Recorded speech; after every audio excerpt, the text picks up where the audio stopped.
Good morning, ladies and gentlemen. Good morning, General.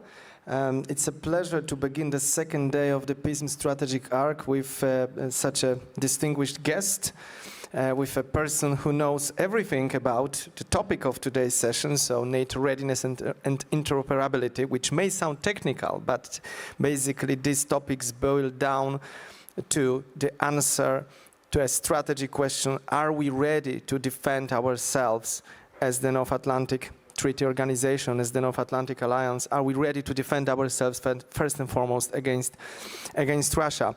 And General, my first question to you to open this discussion will be precisely about Russia. We are now, it's been now more than 3 years of Russian full-scale invasion of Ukraine.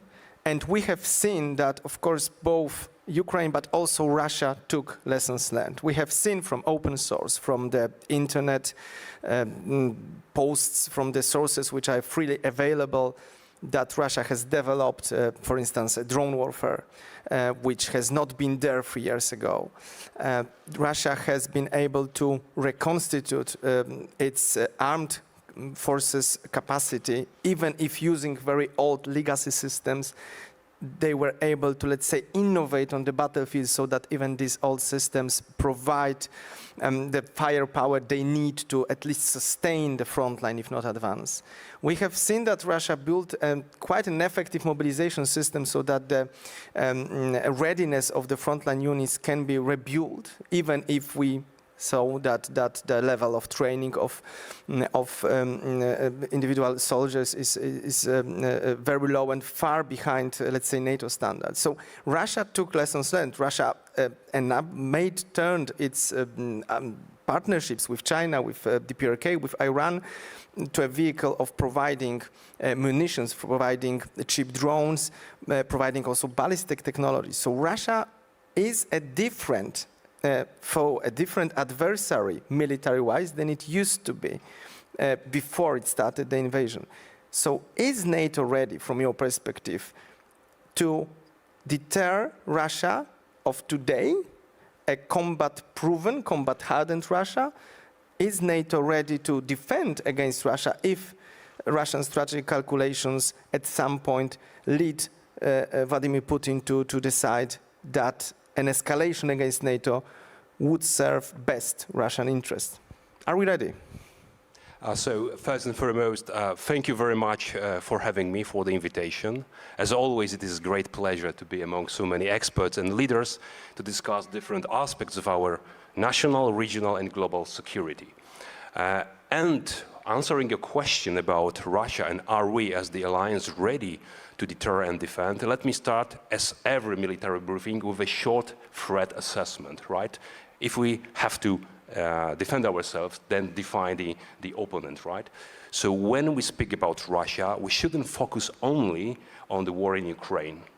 In order to respond effectively to Russia, we need to improve military capabilities, which will cover the entire spectrum of conflict, from full-scale, multi-domain, whole-of-government war, as we can see now in Ukraine, through the regional conflict with limited application of military force, down to hybrid operations, gray zone activities below the threshold of war in cyber and information domain. So we need to develop capabilities, military capabilities, but not only military capabilities, to cover the entire spectrum of conflict. I highlighted not only military capabilities, because Russia has never been one domain and one directional. They have always been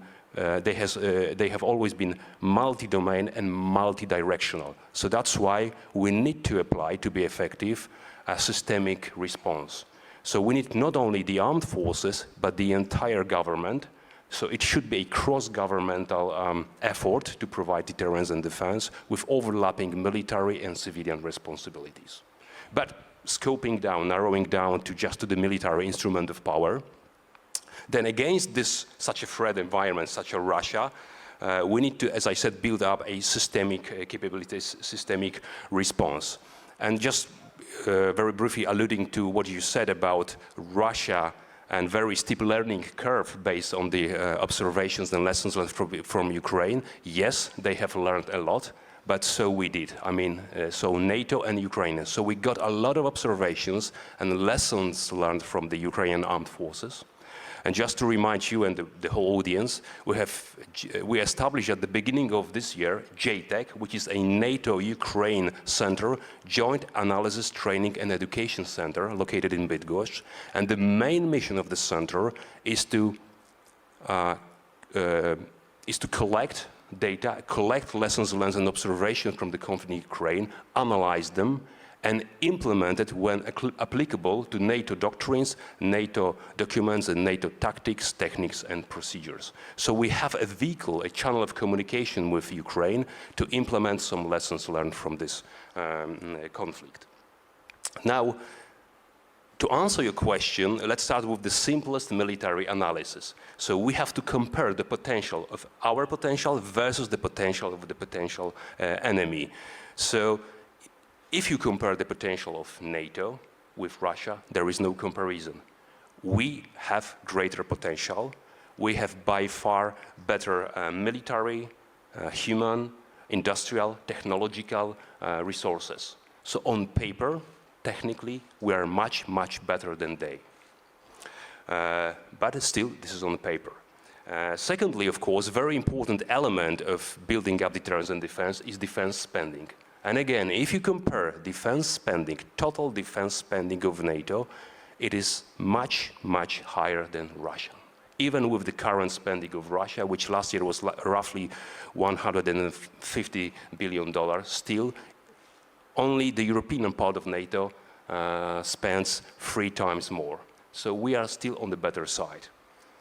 Then, of course, if you would like to be effective in your deterrence and defense, you need kind of framework, a strategy of how to conduct war, how to respond to the threats and challenges.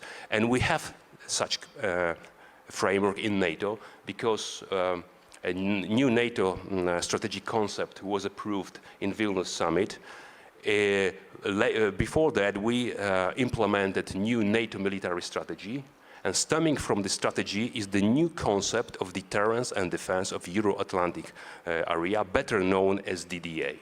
And this is an extremely important document which shows us, directs us, how to deter and defend Russia in crisis and conflict, and also other military threats. But the main focus is on Russia. And what is more, to operationalize this document, a lot of lower ranks documents have been implemented to change the approach of NATO deterrence and defense. Mainly operational plans, so we have a new set of plans, so-called DDA family of plans, which shows how we will deter and defend from the strategic down to tactical level, and namely regional plans, which are extremely important, and this is a completely new approach to planning operations and conduct execution of operations. Then we have new model of forces, how we generate, how we activate, and how we employ forces, extremely important element. Then also we have reconstructed slightly command and control architecture of NATO, which is extremely important to conduct effective operations. Now it is much more agile and adaptable depending on the scale of conflict. And finally, we also repostured our forces. So we have different type of forces in different locations and in different domains, which is extremely important. And we also changed the way we train and exercise our forces. So altogether, we have all package of capabilities of strategic framework to do the operations. We have higher potential, we have higher spendings, but still we are not there. I think there are some deficiencies in NATO, and we are aware of that. First and foremost, we have to maintain our unity and cohesion because this is the center of gravity of NATO. If we maintain this cohesion, then it will be easier to apply all those assets we have at hand, all those military capabilities, and so on and so forth. But still, there are some deficiencies, and I would say this is kind of over-reliance in the NATO on the US, so we have to, as the Europeans, pay more attention, main focus of building up our capabilities, but it should be done, of course, in line or in the framework of of NATO. And we still need development of, for example, like air defense, including counter drones capabilities. We still need strategic intelligence, surveillance, and reconnaissance, because this capability is mainly provided by the US. And it is important not only for reconnaissance, but also for targeting purposes. Then, of course, a space capability is extremely important element, which is kind of lacking in some nations of the alliance. And very important element of deterrence, deep precision strike. And those military capabilities should be coupled with development of logistic and infrastructure to enable and reinforce our forces and maintain, upkeep the tempo and scale of operations. And it also has to be coupled with defense industry capacity, productivity. Because without that, we will not be able to conduct a protracted, long-lasting military conflict against Russia, because Russia has always been about mass, numbers, and heaviness. So apart from technology, we also need mass, numbers, and heaviness. And I will stop here, conscious of time. Thank you, General. You have outlined the adaptation of NATO, which has taken place over the last 3 years.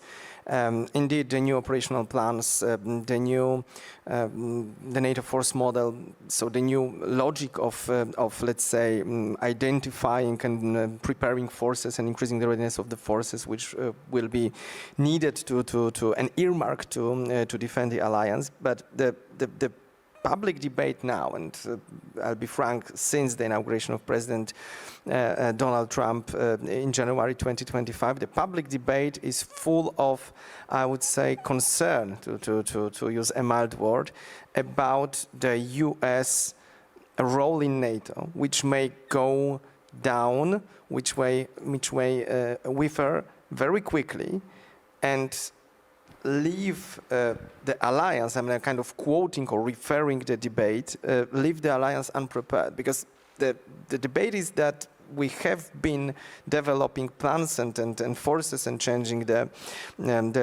command structure and force structure of NATO with the assumption that let's say, as regards the role of the US, the things will continue as they used to be, so that there will be the business as usual, and that the US will basically, by default, almost fill in all the capability gaps. Now we have an administration which, as we had also in the discussions here in this conference yesterday, which may make very sudden decisions regarding its force posture in Europe and in other theaters. So how much ready is NATO? How much ready are, in your opinion, European allies to quickly take up the task and fill in these capability gaps? Because for me, it looks like a double challenge. First challenge is to deliver what has been promised as regards defense spending, industrial capacity, developing of capabilities. But the second, let's say, challenge is to do it in the conditions of the US actually withdrawing as we speak, or drawing down its capabilities, which of course may go in a very different way. It may not be as dramatic as the public debate, which or expert public debate, so to say, is portraying. It may be wrong. So what's your take on this? Thank you very much. Indeed, very topical and timely question. A lot of debates is on the political and, of course, and the lower levels. But my take on that is as follows. First and foremost, it shouldn't be a surprise for us, the strategic pivot of the US into the Indo-Pacific region. So it's neither new nor surprising. It has been communicated by the US administration since Obama, at least. So it shouldn't be a surprise. I think also it is fair to request more burden and responsibility from the European allies, because, as I said, answering a previous question, the potential is here in Europe, and it is a huge potential. So we have to use it smartly, and we have to use it effectively.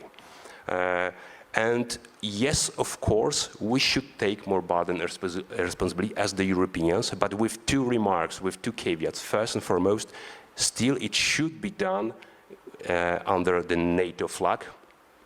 So there shouldn't be any kind of competition. It should be done in coordination with NATO and in coordination with the biggest and the most important ally, which is still the United States. Even if they reposition their forces in the ground domain, they still will be a provider of critical and decisive capabilities in other domains, some strategic capabilities. So we can't forget about it. That's number one. Number two, the second caveat is, yes, you are right, there is no chance we Europeans can do it very fast. So this shift should be done gradually with a close coordination of the US to make sure that we are not losing, that we are not degrading our deterrence and defense posture. And we will maintain our credibility of the alliance. And I think also that this, if there is a kind of withdrawal of US capabilities, it will not be done without coordination with NATO, because it's not only about alliance, but it is also about US credibility. And as I always remind, that credibility is not a physical phenomenon, so it cannot be measured, but it also cannot be divided. So if US loses credibility here in Europe, it might also use the credibility in other parts of the globe for other allies and for other adversaries. So it has to be very thorough and structured way of reconfiguration of NATO. And I think it has to be done in a close cooperation between US and European allies.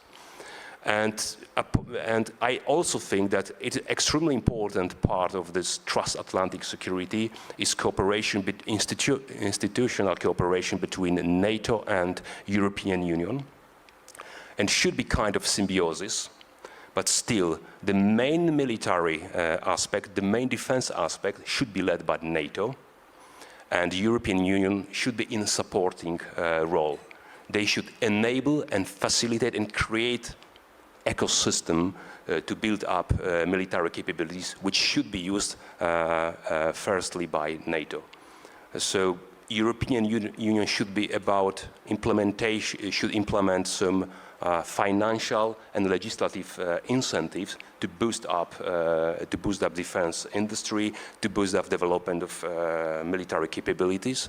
They should also provide some projects to develop infrastructure to enhance mobility of the forces across Europe. And other, I would say, non-purely military aspects, which at the end of the day will create this cross-governmental and cross-European deterrence and defense. And that's how I see it. General, you mentioned the role of the European Union, and I'm sure that we will be returning to this issue in the Q&A, but I would like to pick up one other issue. You mentioned that that European NATO allies should acknowledge legitimacy of the American expectation that the common burden of defenses in the North Atlantic area should be carried to a large extent by Europeans. And this will be the topic of most likely the topic of the upcoming NATO summit in The Hague. And here, of course, I have to ask you about Poland, because we are the leader now as regards the defense expenditure. We are seen as the leader with regards to armed forces technical modernization, transformation. So basically building a modern force with new capabilities. It's just been announced, for instance, that we will have new capabilities in space domain. Maybe you can say some words about it too. But what I would like to ask you about is, how do you see the perhaps updated or changed thinking about the role of Polish armed forces in the flank? Because up until, I would say, the invasion of Russia, of Ukraine by Russia, it's been said that Poland should be a kind of a linchpin of NATO in the eastern flank. We should be mostly ready, and that was I understand, the goal of the Polish-American cooperation and the agreements with the let's say, infrastructure-related agreements first and foremost, that Poland should be ready to first and foremost enable American deployment, enable American, let's say, support for the allied operation of defense against Russia.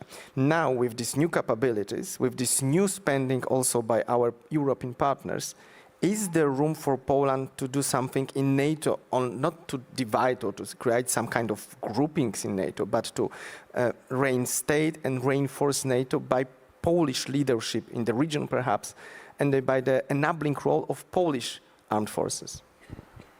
And again, very, very topical and timely question. Yes, of course, Poland is an extremely important element of the whole NATO deterrence and defense architecture. And of course, there is a room for us to be more active and more vocal about some changes that have to be implemented in NATO to improve this deterrence and defense capabilities. And trying to assess and analyze Polish role in NATO and the input we may provide to improve the overall NATO capabilities, I would like to draw your attention on the three aspects which are extremely important whenever we analyze Poland versus NATO, because we are indispensable in some elements, and at least in three of them. First, logistics and infrastructure. So Poland is a crucial for enablement and a reinforcement of any allied operation that will be conducted on the eastern flank of NATO. So will be crucial, and without us it will be almost impossible, or it will be very, very difficult. So number one, logistics and infrastructure. Number two, it is a force projection.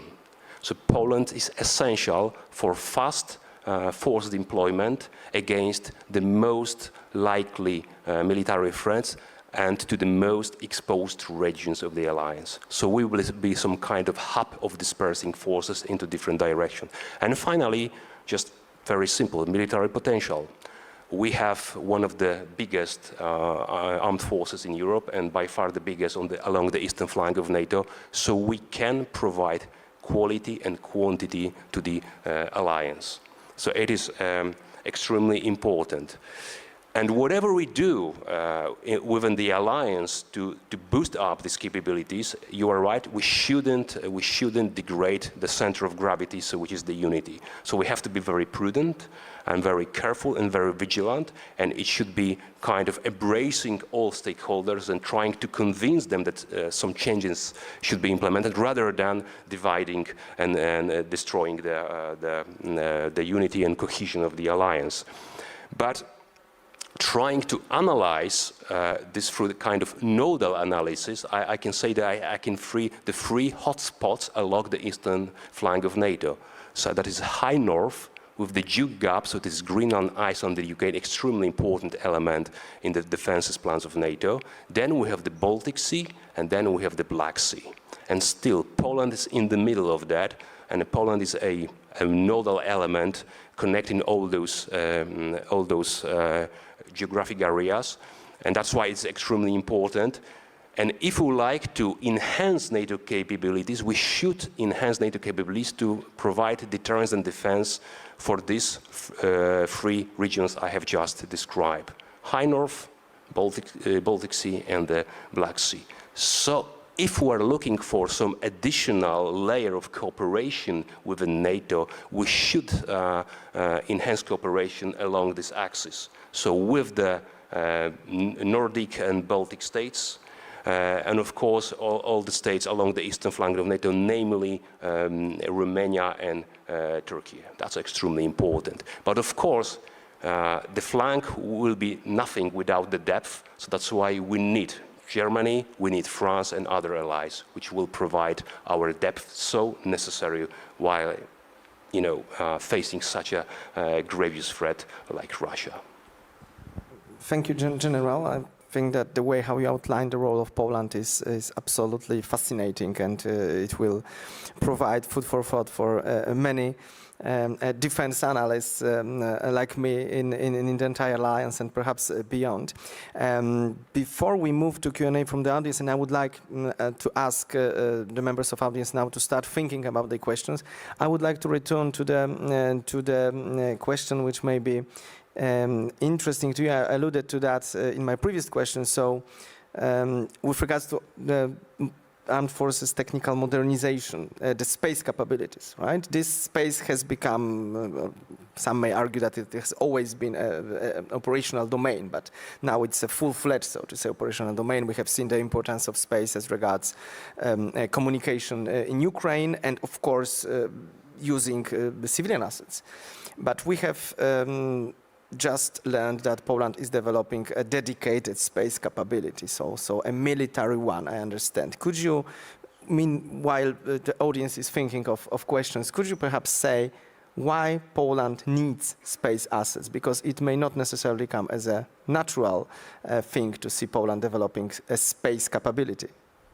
Thank you very much for the question.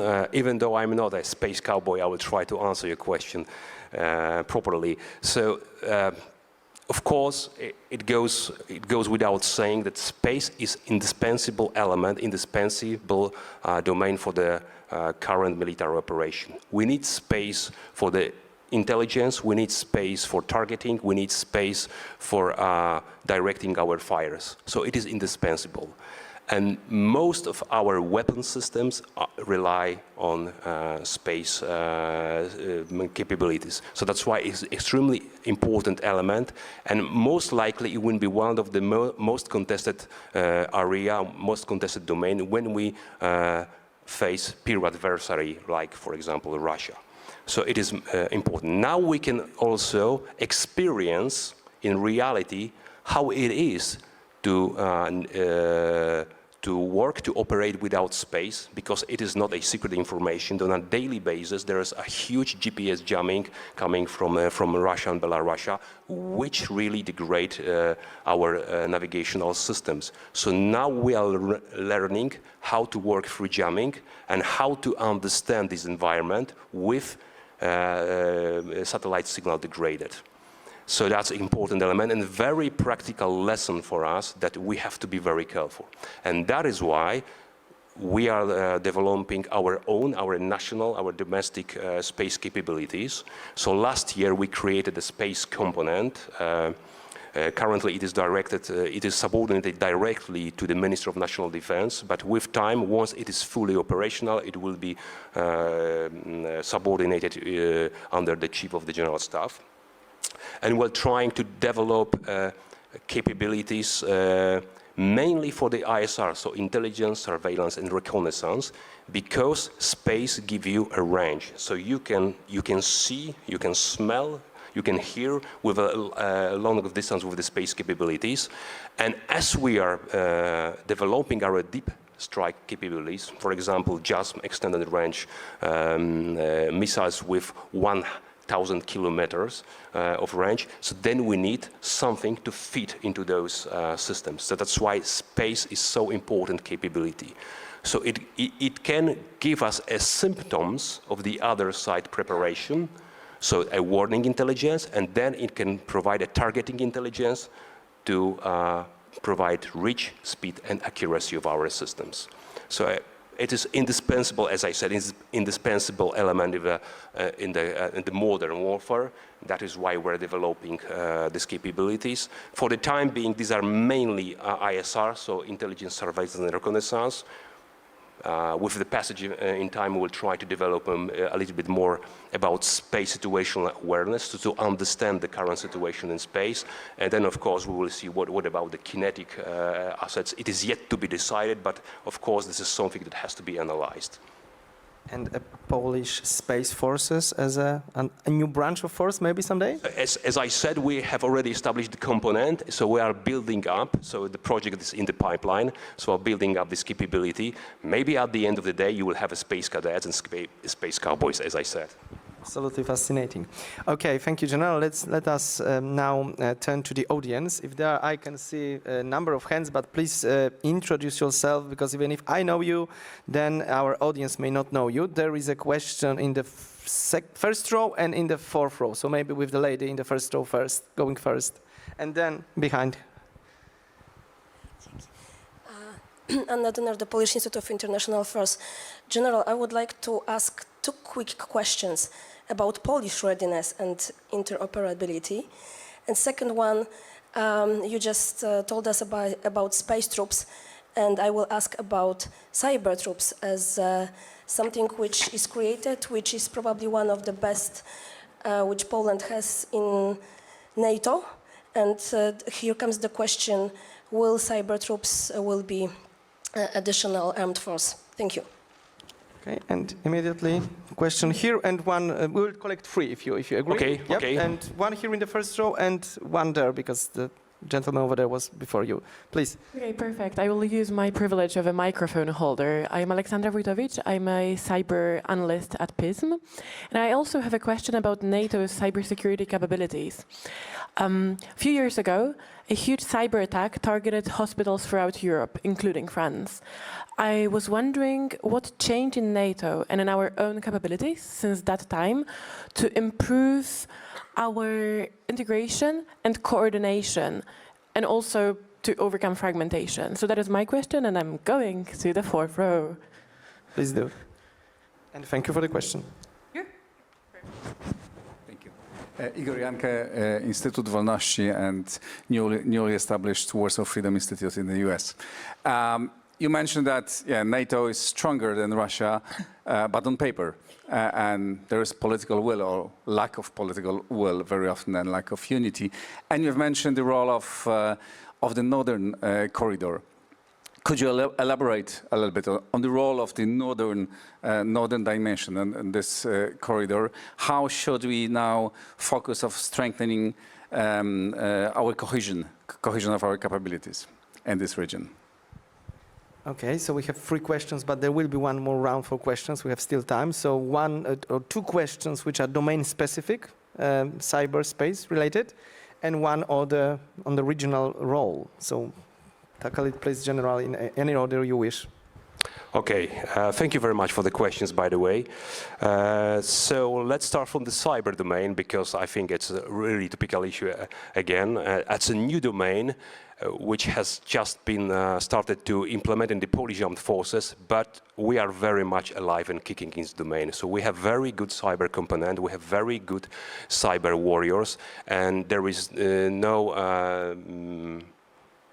we cannot be, ashamed of those warriors. They're really good, top of the top in NATO. That's the first one. So a little bit, a piece of advertisement. The second place in the locked shields exercise. That is right. Together with the French guys, that was a cohabitation with the French guys. So number one. Number two. When it comes to becoming a separate service, because that was the question, I don't know yet, but still it is very robust, a separate component, which is perfectly led by the current commander, General Molenda, and we are building up the capabilities, as you well know. So I don't know, there are some plans to do it, but for the time being, let's keep it as it is, because it is working perfectly. With the amendment of our command and control structure, which is yet to be done, maybe there will be some fine-tuning when it comes to the chain of command, and including changing the brand from component to service, but it is to be done. Technically and organizational, we are ready, and we're very good in cyber domain. And as you know, we're really, really targeted by the Russians and Belarusians in domain, and we are fighting very hard, and the protection is provided. And now there was a question about the alliance and cyber, and that is a tough question because, as you most likely know, the NATO hasn't got any own forces, with very few exemptions. So whatever forces are then branded as the NATO forces are generated from nations. But it does not apply to cyber domain, because cyber capabilities are national capabilities, and then will be kept mainly about national chain of command. But those cyber forces will provide effects, because that's the most important element on the battlefields. So they will provide effects, which is good. And there is a forum of cooperation between different allied nations. There is a special name for it. I don't know whether it's unclassified, so I will not say. But they coordinate their actions in the military domain when it comes to the cyber domain, both protection, then intelligence, and offensive operations if there is a political decision to start offensive operation in the cyber domain. Because cyber, even though we're talking about the digits 0 or 1, still might be very harmful and might be very lethal weapon. So, as I said, there is also DDA family of plans, and one of the layers of this family is dedicated to different domains. So there is also a special space, a special plan for the cyber domain. So NATO has an idea how to defend and how to fight in the cyber domain. But of course, it is a very difficult domain, as you know, because there is difficult to find a borderline between military and civilian cyberspace, things like that. But I think we have some mechanisms to coordinate and to provide effective deterrence and defense also in cyberspace. Then there was a question about the Polish interoperability and readiness. That's a very, very good question. I always, when we have a discussion with the General Staff, also with General Klur, about the biggest challenges we have at the moment. So if I was to summarize the biggest challenge we have at the military level, I would say that this is to find the right balance between transformation of our armed forces and maintaining readiness to deter and defend. So try to find balance between operating and growing, between today and tomorrow. It may sound like a cliche, but it's extremely important with the current very aggressive policy of Russia and us being the frontline nation, because we don't have a buffer, we don't have a luxury of space and time. So we have to be very prudent. But now, just answering the question, we are getting better and better. This is not a state, this is a process. So interoperability is a process, and it is a process with different layers. So this is a process of personal layer, so this interoperability of people, so social interoperability, extremely, extremely important. Then you have a technical interoperability, so all the command and control systems, information systems have to speak the same language, so to say. And finally, you have operational interoperability, which is all about alignment of plans. So we are going to deter and defend according to the same plan, the same scenario. So all those three layers are becoming better and better. Our plans are aligned with NATO plans. Our operations are aligned according to the NATO doctrine. We are getting better and better in this social interoperability, but of course there is always room for improvement. There is no question about, especially when it comes to this technical aspect of interoperability. So communications and information systems still are one of the biggest challenges. And finally, there was a question about the northern corridor. Well, as I said, there are three nodal points along the eastern flank, so High North, Baltic Sea and the Black Sea. So the northern corridor provides a kind of merge High North and the Baltic Sea. So it is extremely important element.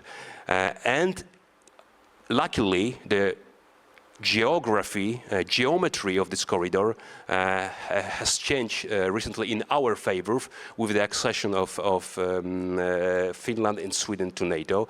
So I think now we are in a much better position versus Russia in this part of the world, but still there are one of the biggest challenges over there and the most exposed region of NATO. I'm talking about the Baltic states. And I think that's the main challenge for NATO, and that should be the main focus of NATO. And there we should provide and focus our deterrence and defense capabilities. So to posture our forces, conduct training and exercises, and communicate to our opponents that we are boosting up our capabilities over there. And it is also extremely important just to make sure that we will be able to reinforce the Baltic states and other exposed regions at this time, at the speed of relevance. It is extremely important to build a proper infrastructure. So for the transportation, for the mobility of forces, and for example, the pipeline for the fuel to be provided. That's a huge challenge still. But I would say it is an important element, not only of the regional, but also of the allied security and deterrence and defense. Okay, we have still 10 minutes to go, so there may be more questions. Let me just try to find you, like on a ship. here is the second row, and then behind, and the third question in the back, or even more. Maybe we can take 4. So, one here. Wojciech Lorenz, Polish Institute of International Affairs. Thank you very much for inspiring introduction to the second day of strategic arc. There has been some speculation regarding the future Supreme Allied Commander Europe, that the United States might give up on its role. The current SACEUR, Christopher Cavoli, is finishing his term this summer. What would it mean for NATO if United States decided not to play this role any longer, or downgrade the position of SACEUR from 4-star to 3-star general? Thank you. Okay, thank you. Directly behind, and then to the other side. Aleksandra Spancerska, Polish Institute of International Affairs. General, my quick question about Polish-Turkish cooperation in Black Sea region. Can you elaborate on this issue, please? Okay, thank you. And Minister Onyszkiewicz here, please. And then there will be questions from that part. Well, there are rumors about US reducing its military presence in Europe. And my question is this, what is the sort of reasoning behind this idea? Because if one looks at the American pivot to Asia, it is quite clear that US involvement in conflict in this area will really demand US applying naval and air power, not land forces. There is no sort of space for land forces on major scale there. So what is the reason behind this idea of sort of reducing American land forces presence in Europe? Thank you. Okay, thank you. And there were questions to the right side. Yes, I can see 2 hands over there, just next to the door, close to the door. Yeah.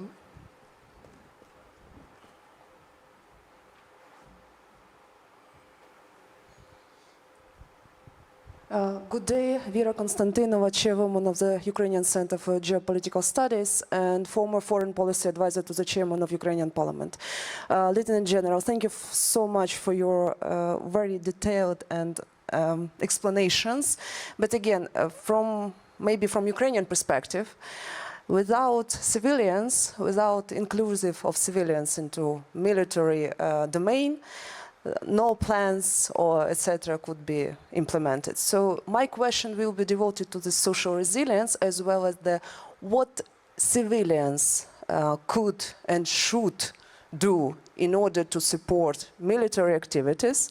And in terms of Ukrainian lessons learned, maybe you can elaborate a little bit about how to include civilians and how to promote the idea of civilian military partnerships among our respective states. Thank you so much.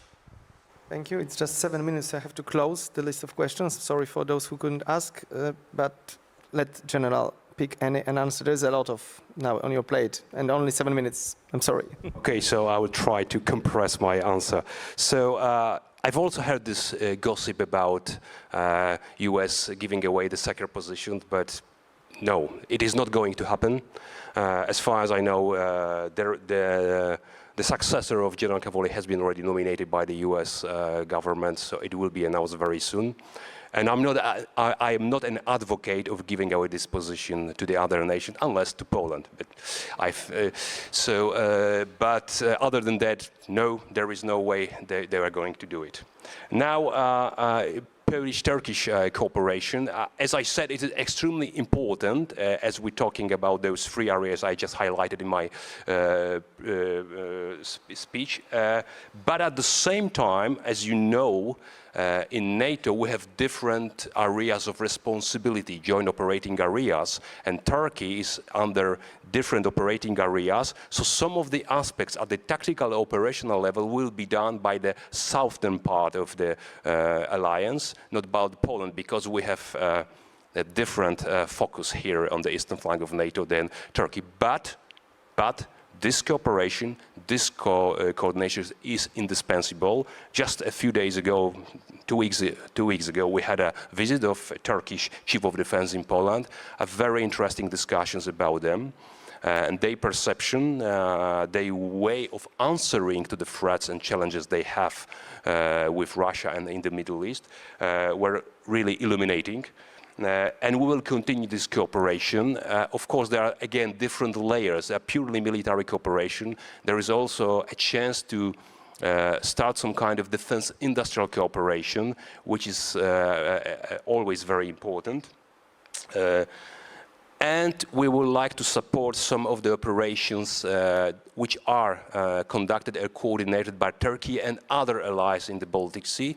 Plus, as you most likely know, we have a small contingent in Turkey. So far is with the MPA aircraft, so maritime patrol aircraft.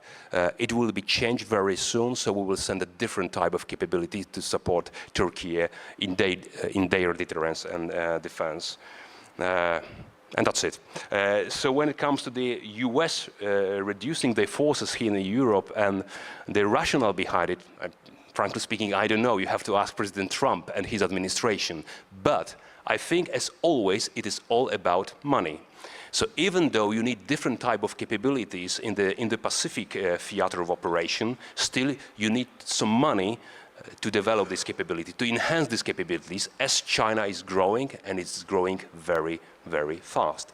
So you need to make sure that you are able to respond to this growing threat, to this growing challenge from China. So that is why, even though you need different type of capabilities, in order to build this capability, you need money, and you try to look for this money in different areas. That might be part of the story.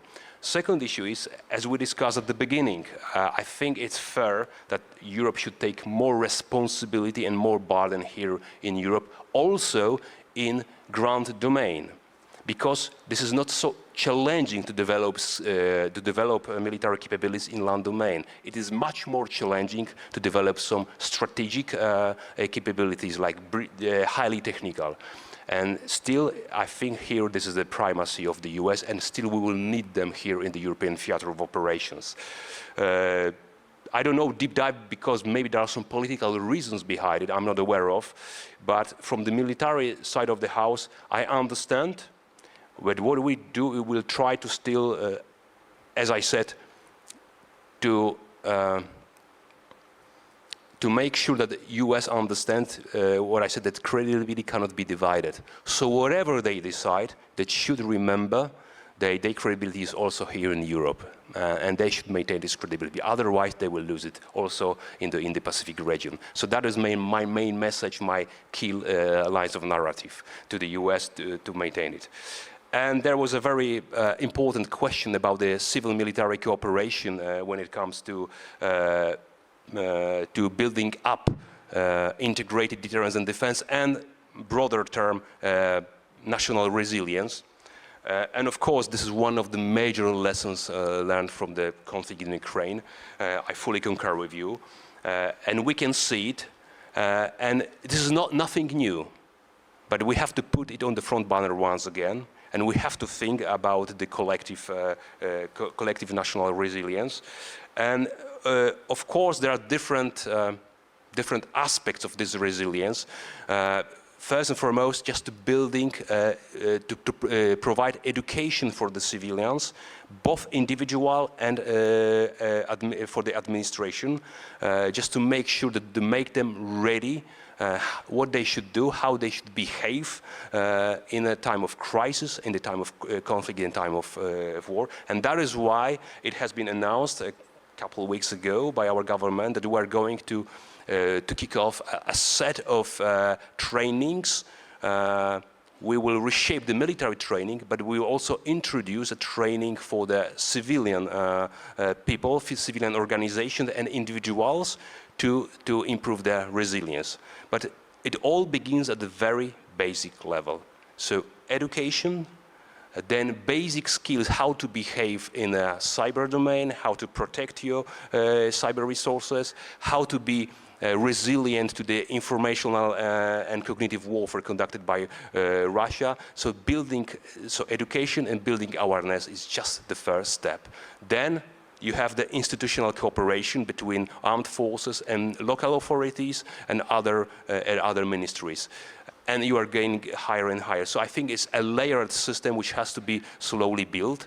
We are implementing this in Poland, but still a lot has to be done. However, we are getting better and better. We have very good, I would say, experience from some natural disasters, because even though the first responder is not the armed forces, still we cooperated very closely with civilian and local administration. So it is indispensable element of integrated deterrence and defense, this civilian resilience, and we have to build it. Okay. And here, General, we're finishing with what we've started, that defense, deterrence, and war is not a matter of only the military, but of a state, of a society. So I think this is a very nice summing up of our discussion and the link to its opening. So, ladies and gentlemen, please join me in thanking the General for insightful presentations here today.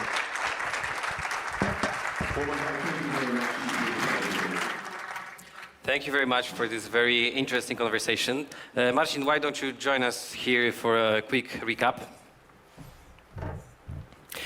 So, with microphone, yeah.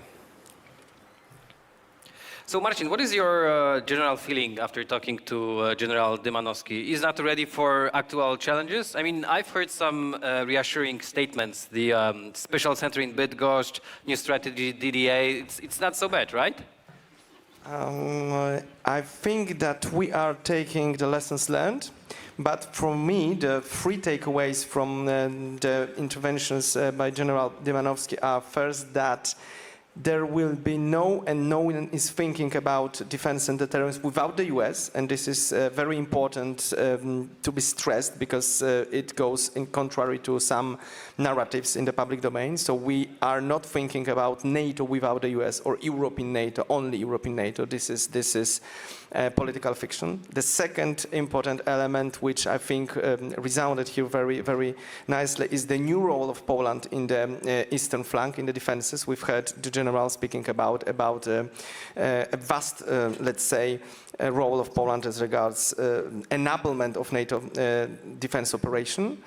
And the third element is the, let's say, necessity of European allies to fill in the capability gaps, to actually do the homework, live up to the commitments made by the political leaders, and not only spend this money, which is promised for defense, creatively, but actually acquire new capabilities. For me, this was a very, very rich presentation, intervention, and I'm sure it will be followed by a number of defense analysts as a source of knowledge about Polish thinking on NATO.